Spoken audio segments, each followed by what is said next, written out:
Question my posture. Yes, right. I'm always that way, you know, so my hair and all my makeup, and I don't do makeup, but I still think, you know, my God. Hello, it's live. It's Facebook Live. It's Tuesday, 4 o'clock Pacific, 6 o'clock Chicago, 7 o'clock Eastern, 1 a.m. in Italy, 1 a.m. in Poland, where my lovely wife is, 9:30 on Wednesday morning in Australia, and we're live. And hello, everyone. And we have a really special guest today, and she's going to be giving us information that is extremely useful for you and your family. I'd like to introduce you to Shireen Yates, who is the founder, president, CEO, top boss, and does every task necessary for Nima Inc. I think that's the name of the company. Is that right? Nima Labs, you got it. Nima Labs, which is the testing equipment to determine if the food you're eating has any wheat in it or any gluten, which is such a surprise. Some of you have heard me talk about this, and I'll reference it later also.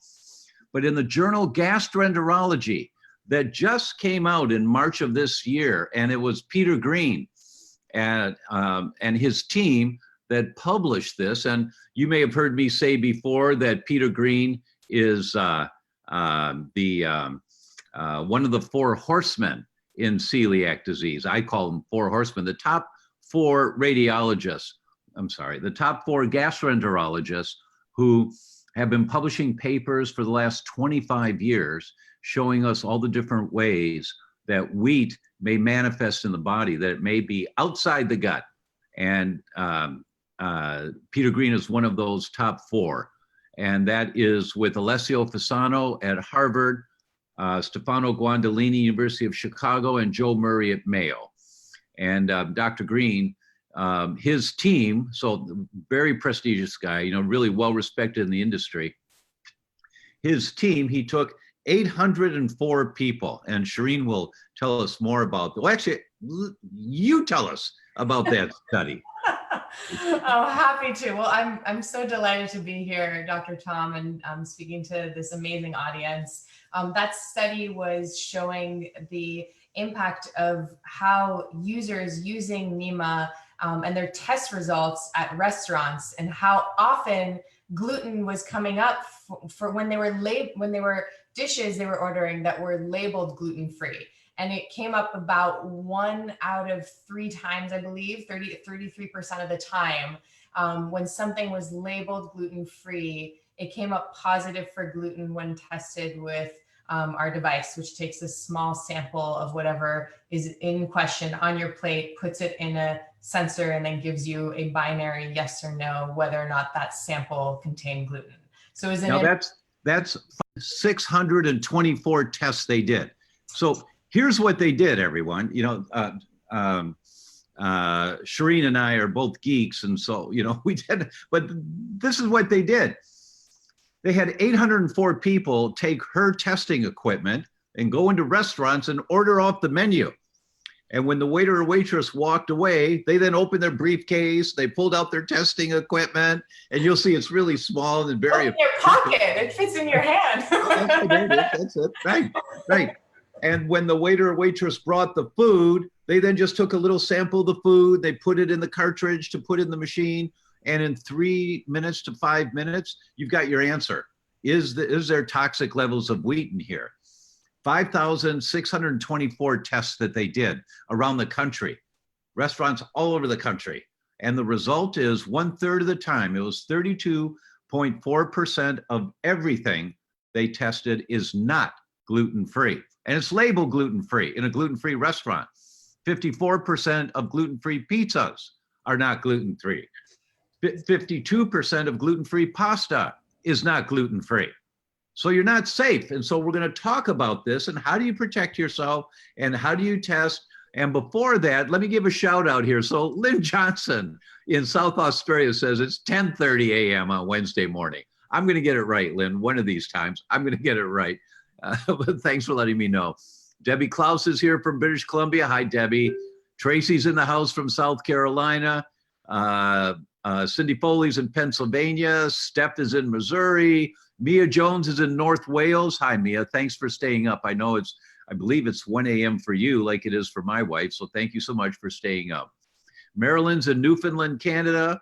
Karen's in Maine.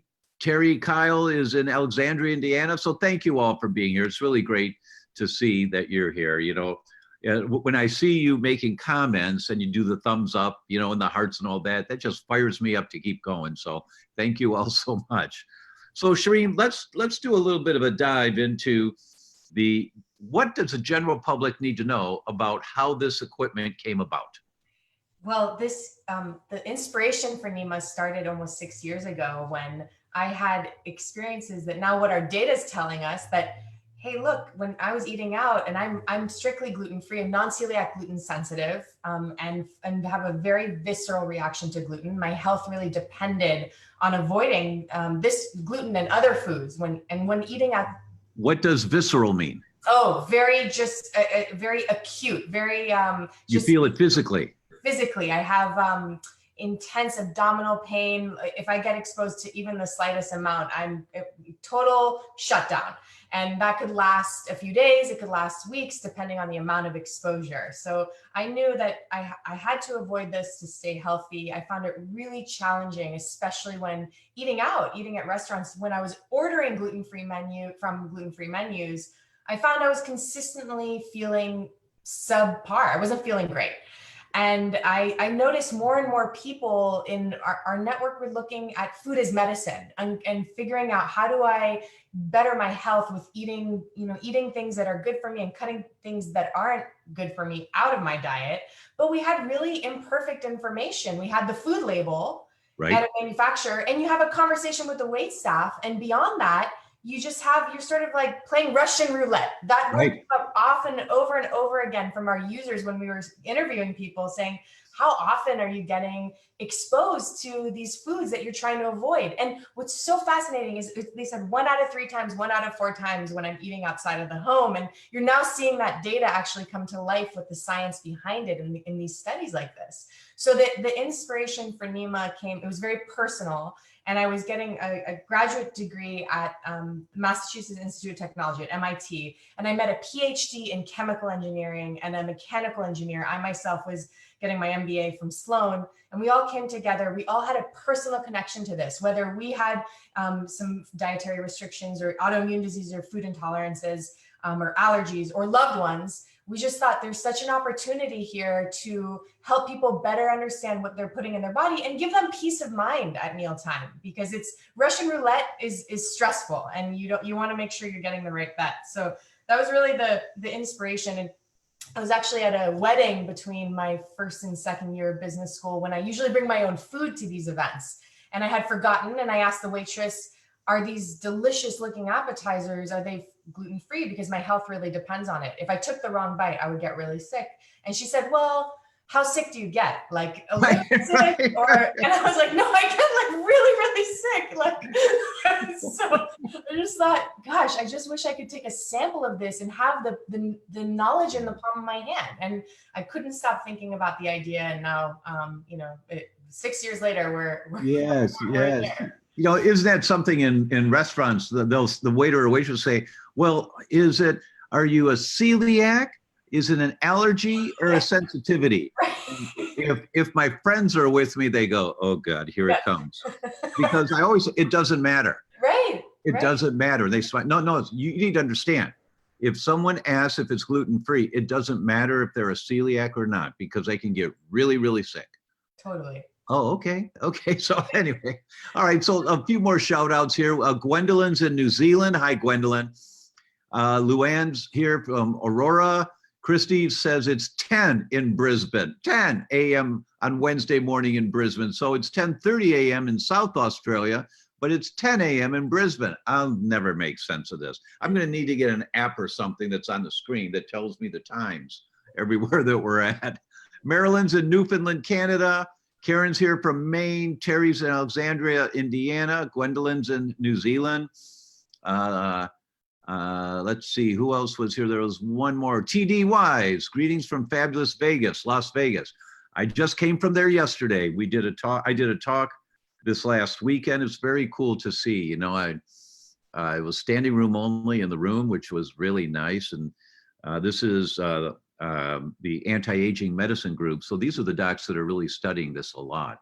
And it was flattering to have that kind of attendance in the room. It was really great. So anyway, I was in Vegas yesterday. It was, you know, I thought Vegas, it's going to be in the 80s or maybe in the low 90s. It was in the 50s and 60s. And I guess that's normal for this time of year. So I didn't need to bring my sandals and my swimsuit to go by the pool. That just took up extra space. Okay, so let's move on. And if you guys have questions about testing and all that, just throw them in here, and Tiffany will put them up in the chat so that I can see them. I still can't figure out how to use my, you know, I had to replace my iPhone. I have the 8 Plus, but Facebook doesn't come up automatically on my iPhone. So I can't read, you know, who's here or see ourselves on here. And when I go to Facebook, they say, well, what's your email address? So I type it in and they say, okay, we sent you a code. What's the code? And so I go to my email. No, they text you a code. And so I give my email address, but they text me a code because that's the way I set it up initially. But I guess I gave them my home phone number instead of my cell phone, and I moved. I don't live there anymore. I don't know why. So I'm not sure what to do about that. And hopefully one of my team will figure it out. Debbie writes here, hi, Dr. Tom. What do you think of Dr. John Douillard's work about being able to eat wheat? He says that people who are gluten-free have more mercury in them and have fewer fighter T cells. He says wheat can be reintroduced into your diet. Sometimes things are confusing. Well, I haven't seen the research that validates that. Now, clinically, there may be some observations that doctors make. And yes, a lot of people have mercury toxicity because it's in the air, and even organic food can have mercury in it now because when it rains, the rain that's up in the stratosphere from the smokestacks in China and India, that smoke all goes up, it's full of mercury, gets blown across the planet. When the rain comes down, it comes down with mercury, so it's on your organic soil. So it's really difficult nowadays to protect yourself from heavy metals. So mercury being commonly in people in higher doses is accurate. That's very true. But the only way you know, there are doctors that come up with theories like this, and then people want to be able to eat wheat again because we all grew up on it. You know, I still would love to have a hot, warm croissant in the morning. I would love that. Now, and I've always said, when I hear that there's a bakery in Paris that does gluten-free croissants, I'm going to Paris. Right. So someone sent me a text a little while ago or a message and said, great gluten-free croissants in Paris. And they sent me a picture of the bakery. So Marzi is now smiling and just waiting. When are we going to Paris, right? But back to this mercury thing. High mercury will suppress T cells. It will do that. But that's not the reason why this is happening. Every human gets transient intestinal permeability within 5 minutes of poorly digested wheat coming out of the stomach into the small intestine. Every human. It's a physiological response by every human. Not humans that have high mercury levels. Every human. There's a number of studies on this now. So if you're human, that means you. Every person. But it's transient intestinal permeability. What does that mean? Well, the fastest growing cells in the body are the inside lining of the gut, right? Every 2 to 4 days, you get new lining to your gut. So if you swallow some wheat and it comes out of the stomach into the small intestine, you tear the lining of the stomach. Here's the transient intestinal permeability, but it heals. And then, but you eat it again, you tear the lining and it heals. So that's transient. It tears, gets damaged, but it heals within a couple of days. But when people cross the line of tolerance, it's called loss of oral tolerance, you don't heal anymore. And when you don't heal anymore, now you've got pathogenic intestinal permeability. That means the leaky gut. And that's the gateway in the development of autoimmune diseases. That's the mechanism. So when we lose oral tolerance, now we've got this for the rest of our lives until we can rebuild a healthier microbiome. So to Dr. Douillard's concept, if you can reverse the amount of activity of your immune system, fighting bisphenol A, fighting mercury, fighting lead, fighting polysorbate 80, fighting wheat, fighting dairy, fighting glyphosate in the foods, fighting all of the chemicals we're exposed to. If you can reverse your microbiome so that it's strong enough to resist the level of toxins that we're getting, then conceivably you can eat wheat again. That's conceivable. So it's not impossible, but the only way you know for sure is to do accurate testing to identify you got a problem with wheat right now. And everyone on this podcast usually knows that's the wheat Zoomer. And it's on our website. And if you haven't heard of it before, just download the information on our website, theDr.com, take it to your doctor and say, please do this test for me. There's nothing as accurate as the wheat Zoomer, and it's very comprehensive as a test. So it's going to come back positive for almost everybody. Then you do your protocols, clean up your diet, enhance your detox pathways, rebuild your microbiome, and then you recheck the wheat Zoomer. If the antibodies are down to normal and you don't have a problem with wheat anymore, that you don't have any immune response, well, can I eat wheat now? The answer is, we don't know. Go ahead and try if you want, follow Dr. Douillard's protocols, eat wheat for a little while, but then you test the wheat Zoomer again. Because if your immune system gets activated, there's no arguing. It doesn't matter how you feel. If you have elevated antibodies to wheat, that's going to attack wherever the weak link in your chain is. You remember you pull at a chain, it breaks the weak link. It's at one end, the middle, the other end. It's your heart, your brain, your liver, your skin, your gut. For Shireen, it's her gut that gets symptoms. For me, it's my brain that gets symptoms. For somebody else, it's their kidney, and they have a hard time urinating, or they just have emergency, they have to urinate. It just depends on where your vulnerability is, where it's going to manifest. But you redo the blood test again to find out. So to Dr. Douillard's work, it's conceivable that someone would be able to eat wheat again once they've lost oral tolerance. And how do you know if you lost oral tolerance? You do the wheat Zoomer. If you have elevated antibodies to wheat, your immune system says, this is a problem, because your immune system's just trying to protect you. It's the armed forces trying to protect you. And so we don't want to keep offending the immune system when it's trying to protect us from something, because there's so many things we're dealing with nowadays.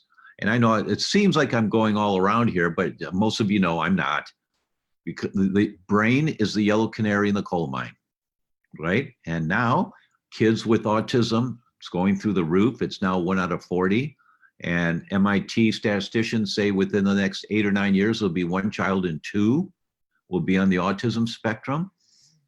The Alzheimer's Association came out this year and said 1 elder in 3, that means 60 or older, 1 elder in 3 dies with Alzheimer's or another dementia. So that means the brain's been being attacked, losing brain cells. And that's the problem with wheat. That's the real problem, guys. It's not that you get a sore tummy, which is, and I don't mean to minimize that, but the problem is where the autoimmune mechanism begins, killing off your cells, because you can't feel that. So you have to stop taking in the things causing the permeability. So that's the bigger concept on that. Shireen, is there something you'd like to add to that question? No, I mean, I think you summed it up very well, and the challenge of taking out those triggers when it's everywhere, and it's everywhere that you can't even see with your own eye, and it's very pervasive, and it's really daunting for people who get diagnosed with whether it's a gluten sensitivity or just diagnosed with, hey, cut this food out, and especially for gluten, that's most familiar to us. It's a huge burden because you have to reshape your lifestyle, and we're so glad that we have Nima as a tool to help support and supplement everything that people are already doing. Agreed. Agreed. Lynn Trock, who is in Arizona, says, I noticed a new restaurant here had gluten-free pizza and pasta option, but they use the same oven and knife to cut the pizza. So Now, that's yeah. a very observant consumer. Way to go, Lynn. It Yeah. means probably out of necessity, you've had to get educated on this. And Now, ask. now Yeah. that's the kind of uh, uh, food being delivered to your table that you test with the Nima equipment. It may likely come back positive because they use the same knife. So the little crumbs on the knife, that's all.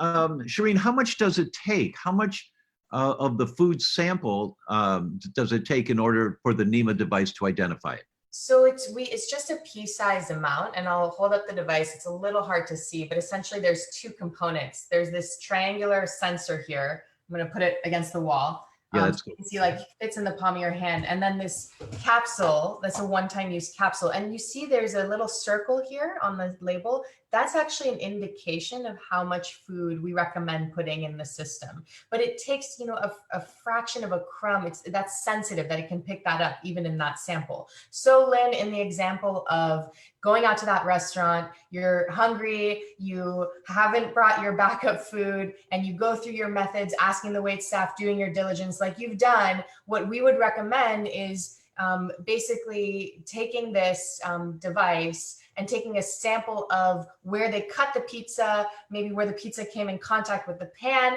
a sample of some of the toppings, and then putting it all in this capsule. You close the capsule all the way, and then you once you do that, it triggers the chemistry, which is what's contained in the capsule, and then you put it in the device, you turn it on, and it runs a few minutes, and if there's gluten found, it gives you a gluten found symbol, and if there's no gluten for that sample, it'll give you a smiley face. A smiley face, right. Yeah, so it's very, very simple. The test, as Dr. Tom mentioned, runs between 3 and 5 minutes, depending on what you're testing, and also the level of gluten or whether it's gluten-free.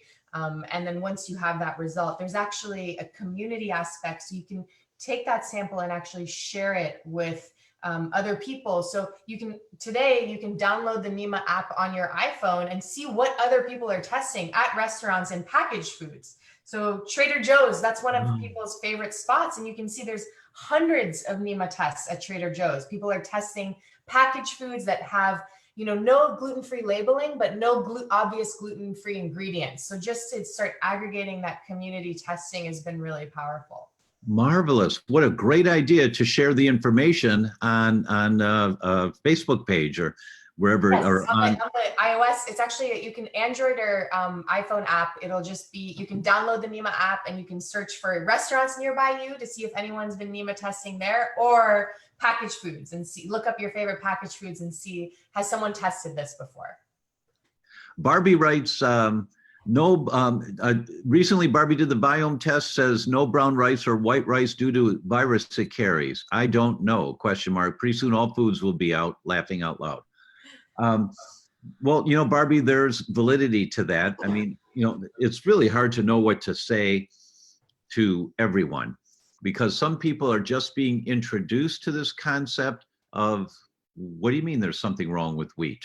And some people are way down the path, and like you are, the tests you've done and talking about viruses now. And so it's really hard to give a general concept, but I'll tell all of you what I know now. The toxicity of our food is getting worse, that the government guidelines or regulations protecting our food sources are terrible. And they've just been reduced again in this last 3 years with our current administration. So there's less protection, more chemicals, more alterations of the food that puts us at risk. And we're all going to be seeing this more and more. The emphasis from holistic physicians or functional medicine physicians is coming more and more into what my friend Sean Croxton said years ago, JERF, J-E-R-F, JERF, just eat real food. just eat real food. What does that mean? It means you have a little garden, or you've got a couple of flower pots on your balcony, or you're growing herbs in your kitchen bay window. You know, it's so simple to do, and you're using as much wholesome foods as you can to feed yourself and your family. And we're going to get more and more conscious of how we have to protect ourselves as more and more of our family members start coming down with these brain deterioration diseases and the other degenerative diseases. It's just an overwhelming topic. The place to begin is JERF, just eat real food.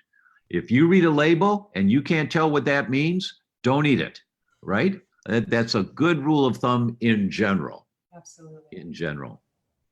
Gwendolyn says, after being strictly gluten-free for the last few months, last week I inadvertently ate something with gluten. I had upper GI discomfort for 3 days. Is there something that can be done to immediately mitigate the damage? I did not have any of the digestive supplements that you recommend to take before. Well, the first thing I'd say, Gwendolyn, is get the supplements.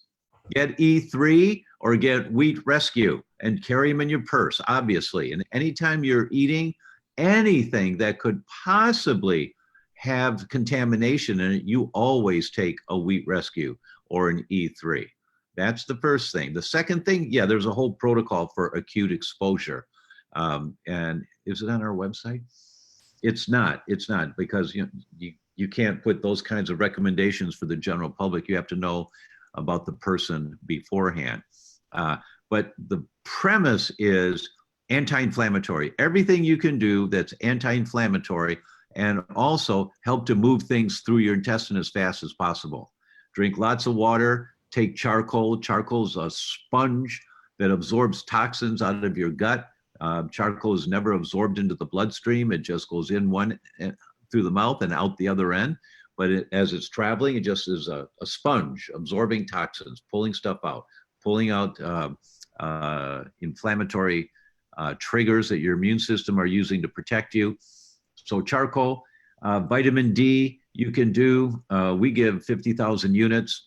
And it depends on the individual how often, sometimes once a week, sometimes once every day, depending.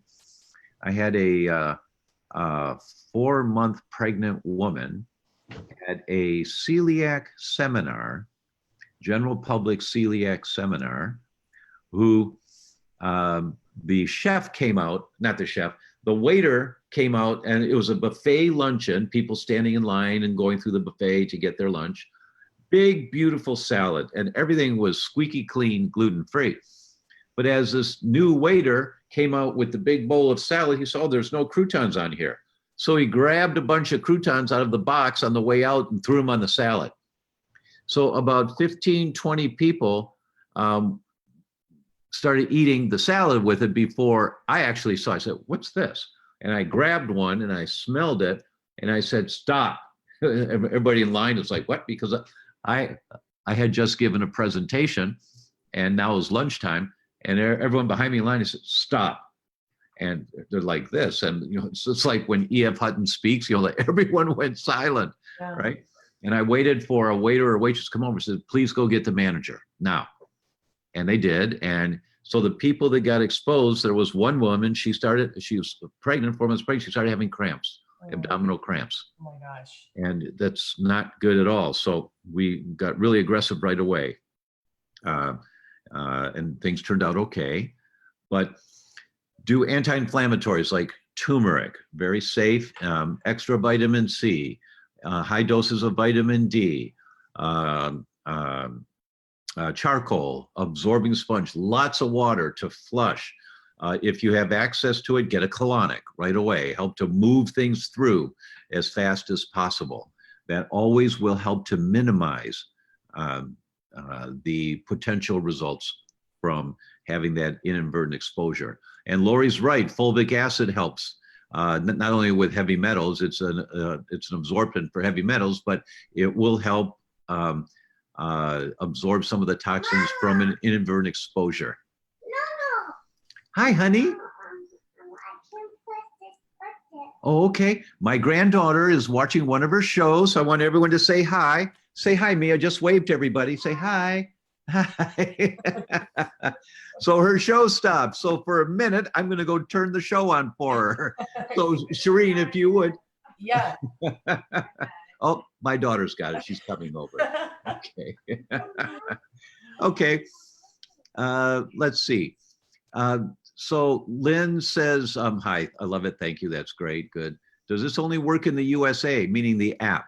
Shireen, does the app work anywhere? The app can be used internationally. There are more test results in the US. Obviously, that's where our primary market is since we've launched, but you can use it internationally. And I saw Mariella asked how much it costs. So just to cover that real quick, the sensor retails for $229 and the test retails for $5 each test. And they come together and typically together they retail for these come in 6-packs. So the retail price is $260. However, we're running a holiday promotion right now where you can get the 6 tests plus the sensor for just around $200. So it's a great, if you want to give it a shot and try it out, it's available on Amazon. And I believe we have a special running with Dr. Glutenfree as the promo code for an additional 5% off what we're running. So it's a good opportunity if you want to give it a try. And the app is a great supplement if you want to just download the app and just start to see what people are testing. That's an awesome way to get started as well. Tiffany will post the access code for the extra discount over and above the holiday special. Yes. So she'll post it here so you guys all have it. And just so there's no questions about it, the device, as Shireen talked about the price, and the cartridges are used once. They're used once, and as she said, they're about $5 a piece after that, and you buy them in blocks of 10? Six. Yeah, so $29.99 for a 6-pack. Right. And well, that's a different kind of 6-pack that the ones I used to buy when I was younger. Sure that is. says what's happened to me in my life, isn't it? Yeah, my 6-pack now are cartridges that test for gluten. Oh, that's funny. So I want to tell you folks what happened for me with the Nima device, and I really haven't had a chance to tell Shireen yet. We had the privilege of meeting, Shireen and I think it was early September, something like that. And so that was about 3 months ago, and I was on my way to back to Europe, and we were going to the Swiss Mountain Clinic, where Marzi and I hosted a bunch of people for a few weeks, and we do it every year, some of you know, and we're doing it again next year. We have our dates are July the 5th through the 19th. July 5 through 19. If anyone's interested and you go to theDr.com, and I think there's a site there, or Tiffany will post a link for you in this here before we're done so that you can take a look at Swiss Mountain Clinic. It's quite remarkable. But I brought my Nima equipment with me there. Now, the kitchen at Swiss Mountain Clinic is gluten-free. Marzi converted it to gluten-free about 1.5 years ago. She spent a month there, and part of what she did was convert the kitchen to completely gluten-free. And the chef is the chef that's been there for a number of years, and he's a Michelin-rated chef. And so the foods that you get are exceptional. I call it a destination restaurant, that I would drive to that restaurant. And when you're looking at restaurants or food kitchens in hospitals or different centers, and sometimes it's okay, it's not very great, but this is Michelin quality. I mean, it's quite remarkable. But I brought my Nima equipment to every meal, and I checked every meal. Shireen had given me some extra cartridges, and so I used them all up, and I checked every meal, and everyone was watching. They saw what I was doing. They said, "What are you doing, Dr. Tom?" I said, "Well, this is a Nima testing device. This is how you tell if what you're eating is really gluten-free or not." I go, "Oh, every meal was gluten-free and positive, happy face on the testing equipment, except for one. One was not. And it was the breakfast cereal one morning. And I tested the breakfast cereal every morning, and I didn't stop, but this one was not. And so I went back in the kitchen, and they know me in there, and I asked for the chef, and I said, the breakfast cereal tests that it has gluten in it. Oh, no, it can't. No, no, no. Wait a minute. Is it the same cereal that you've been offering every morning? Yeah, yeah, yeah. Oh, no, no, actually, yesterday they gave us a different bag of oats, because they get like 25-pound bags. And I said, well, it tested positive this morning. And so then we tested it one more time, that same batch, it was positive again. They threw it out. They just threw out the whole like 20-pound, whatever the size bag was of oats. Right. So even meticulous restaurants can be given supplies that they don't know are not gluten-free. Yes, they're trying their very best. That's why the Nima equipment is so important, especially if you are highly sensitive and you get symptoms like one woman said here earlier, she was down for 3 days. Yeah. She had symptoms for 3 days with that. Yes. Yeah, that's a remarkable story, and one that isn't, uncommon.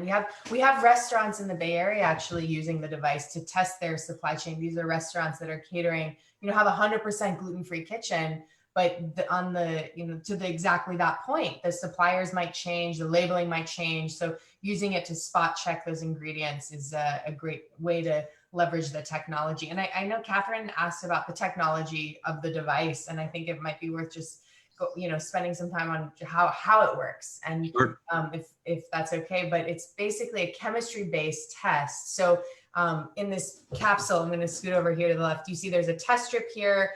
There's actually extraction chemistry. It's a liquid agent in here. You don't come into contact of any of that though as a user. All you have to do is put a pea-sized sample in here and then close the capsule all the way until this little green band disappears. And once you do that, you can kind of hear that that kind of pop.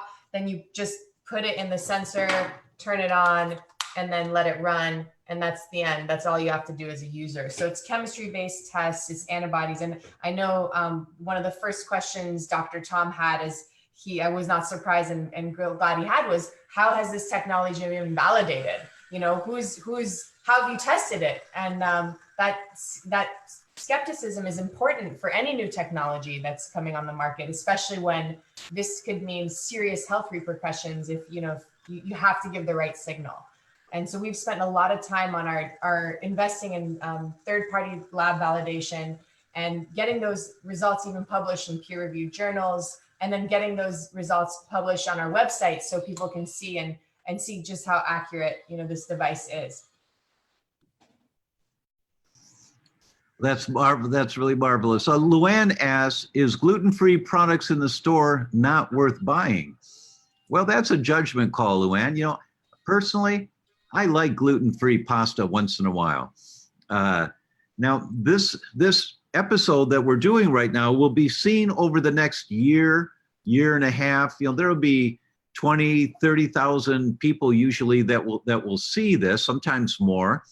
But for today is actually the week before Christmas. And I'm in Chicago right now. I fly back to meet Marzi in Italy tomorrow, but I'm in Chicago, and my daughter has spent over 12 hours for the first time making my mother's, the Italian ravioli recipe, gluten-free. Oh my gosh, Here she is. amazing. Oh my gosh, you are amazing. And my grandson. This is my grandson, Joshua.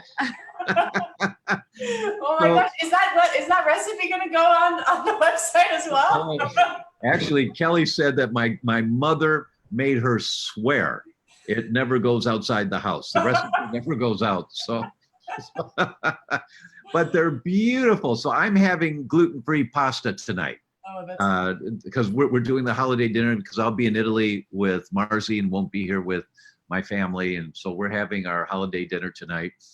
And so every once in a while, I eat gluten-free pasta. I don't care if it's, and really it's not a good idea to eat the stuff in general, because it's white paste. It's not enriched flour, so there's no nutrient to it.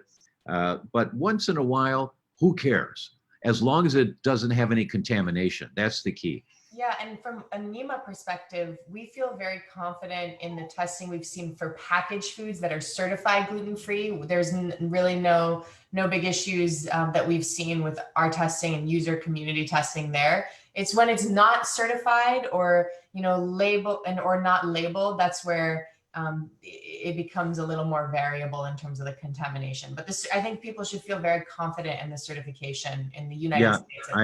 I fully agree with that. There were 3 scientists from the FDA that published a paper in 2014, and they looked at, oh gosh, what was it, 286 labeled gluten-free products. And no, I'm sorry, 186 labeled gluten-free products and 270 something naturally gluten-free products that they had oats, salt and water, or rice cakes, rice, salt and water, right? And what did they find? They did 2 different tests on them. They were ELISA tests on this almost 500 products. What did they find? 98.7% of those things that are listed gluten-free are actually gluten-free. 98.7%, 1.3% were not. And that's pretty good for an industry. That's really good, unless you're a celiac that gets one of those 1%. Yeah. And then for a few months, you're going to have a problem. Those that were naturally gluten-free, it was over 25, maybe 28%, I think it was, of those products were not gluten-free. But what, you read the label and it's quinoa. What's wrong with quinoa? There's nothing wrong with quinoa. But in another study, they looked at 15 cultivars of quinoa. 4 of them had toxic levels of gluten. 4 out of 15. How do you know? You never know. Yeah. Never know. That's why if you are not getting the results you want in being gluten-free, I would use the Nima device on every grain that you use, any spices that you're using that you're not making yourself, because they don't have to label if they put wheat and spices.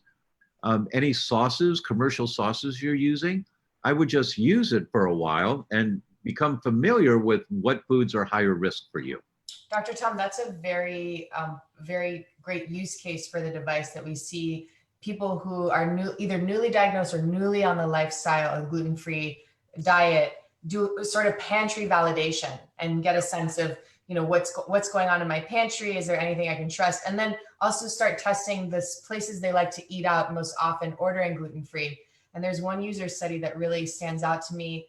There's a woman that she got diagnosed last year. Her antibody levels were not going down as fast as the doctors would expect. And so she was getting contamination somewhere she didn't know. She used Nima for pantry validation, and it checked out. At home was okay. And then she realized she goes to this restaurant once a week with her team and orders rice and edamame, so soybeans, like boiled soybeans.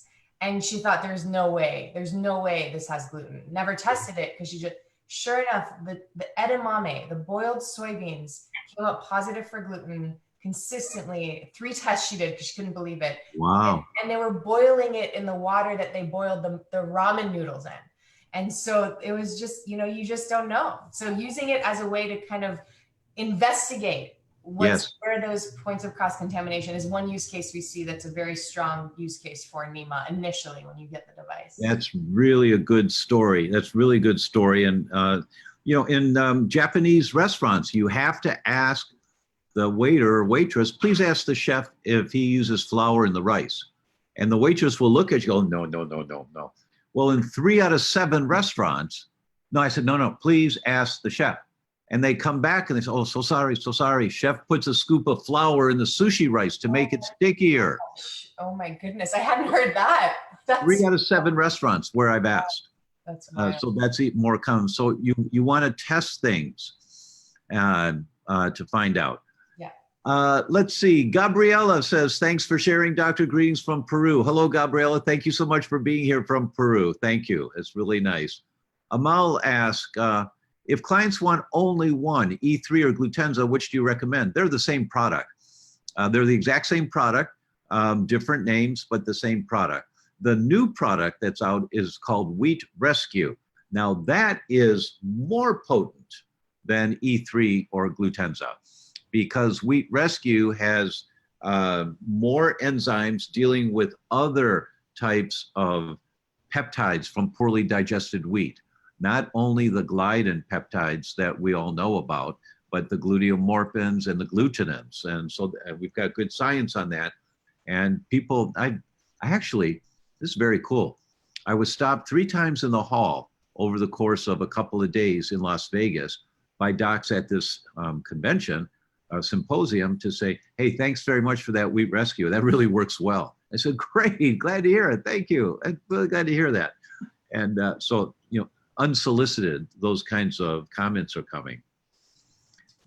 David asks, you said 50,000 IUs, don't you mean 5? No, I mean 50. And that's 5,000 a day is good maintenance for most adults once they get their levels up to where they need to be. But when you need acute response to calm down an immune response, 50,000 units will help. It's not complete in itself, but it will help. Let's see. Gwendolyn says, oh, beautiful family. That's you, honey. They're talking about you. That's nice. Susan, what about chickpea or pea pasta? I have no experience with testing those. Shireen, have you tested chickpea or pea pasta? I have tested it personally, one data point, but what I would do is look at the Nima database and see if others have tested that. And from my personal experience, the Nima, you know, came up, it was fine, it smiled. Yeah. But I think that it would be worth looking at the Nima app database to see if others have tested it. Really good point, really good point. So when we have 3 super geeks from MIT that put this equipment together out of necessity, you know. Out of necessity is right. Out of necessity. We have something here that really works. And when Peter Green at Columbia puts his name behind it, that says a lot, everyone. That really says a lot. So it's the kind of investment that you'll always be grateful that you've done because it's a learning tool. You're going to learn what works and doesn't work in terms of your food selections in protecting you and your family. Why is this important? Well, I'll just go gluten-free. If I get a little exposure once in a while, it's no big deal.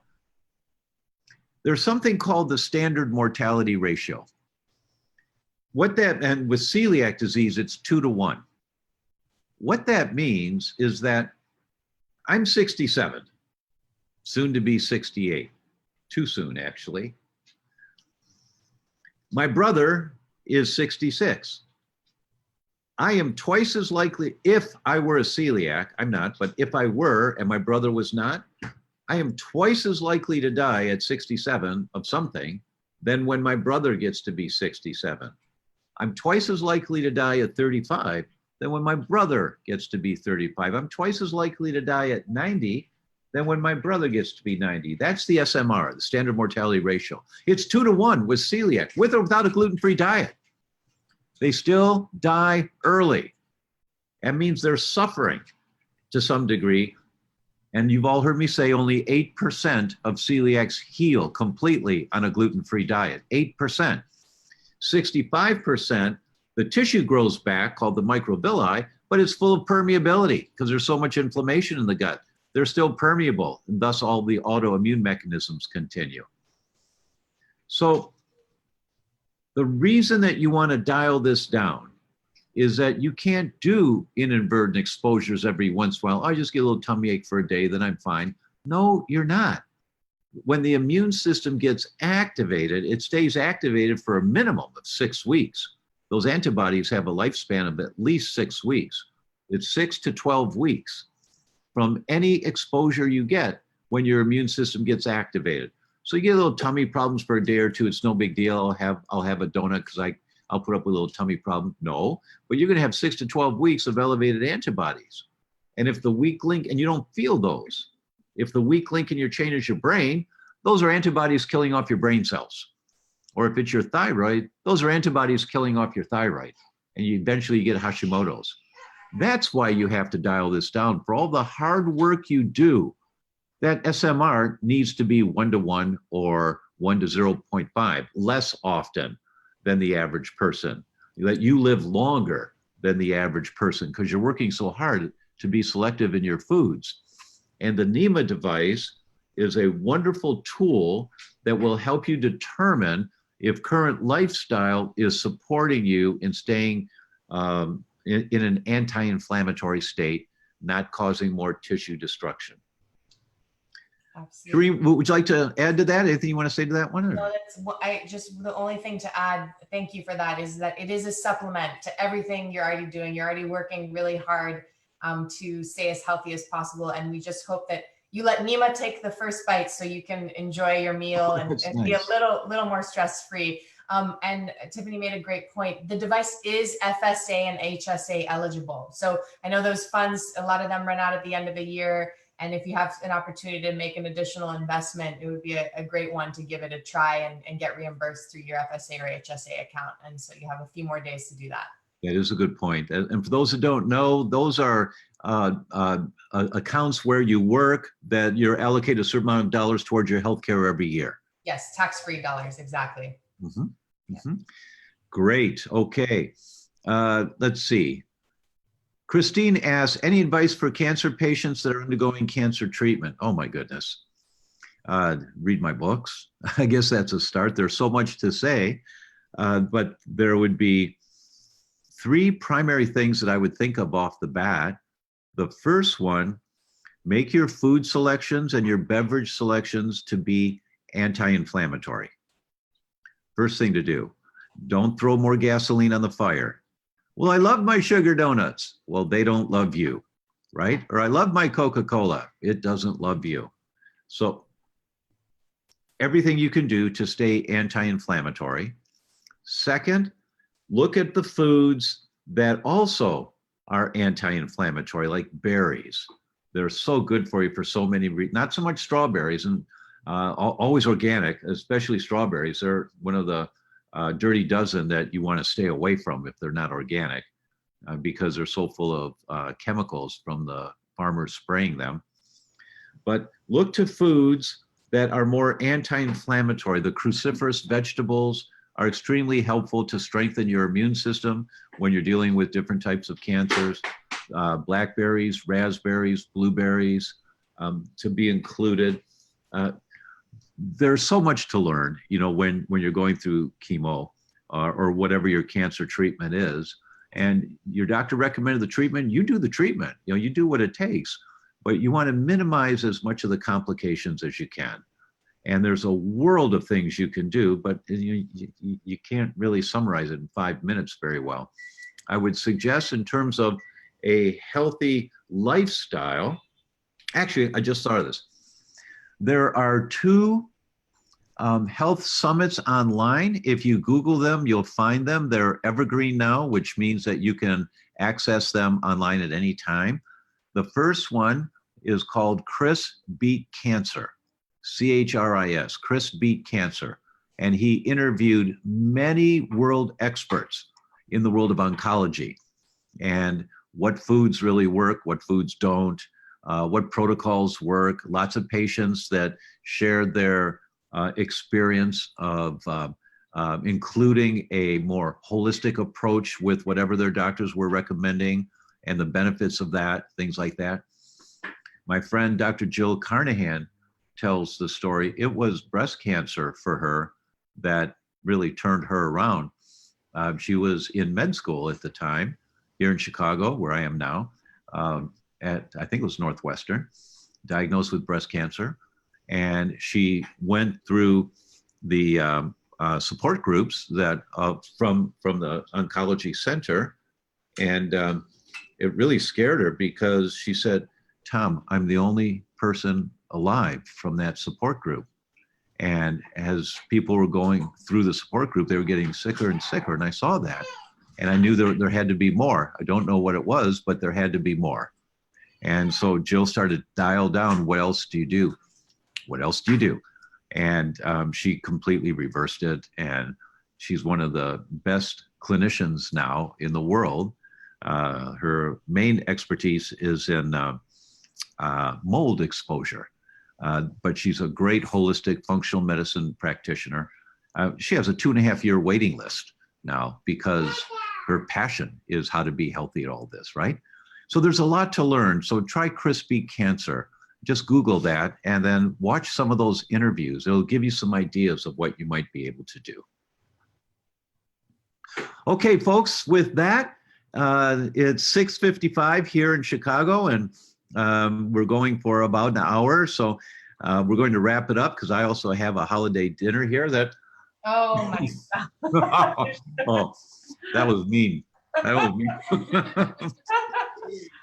Oh, that's my mother's ravioli that I haven't had in years. Wow. Wow. All right. Shireen, thank you very much for being with us today. And for all of you, the links are here now. I'd highly recommend you try the Nima device. Gift yourself a Nima device. It's here in the holidays right now, but those who will be watching it later, you'll find it of value and you'll be surprised. Hopefully you wouldn't be surprised, but you'll find that some of the foods that you think are safe are not. And that's Nima's job, is to protect you. Yes. So thank you, Shireen, for joining us today. Thank you so very much. Thank you so much. Really appreciate it. All right, everyone. Bye-bye. Happy holidays.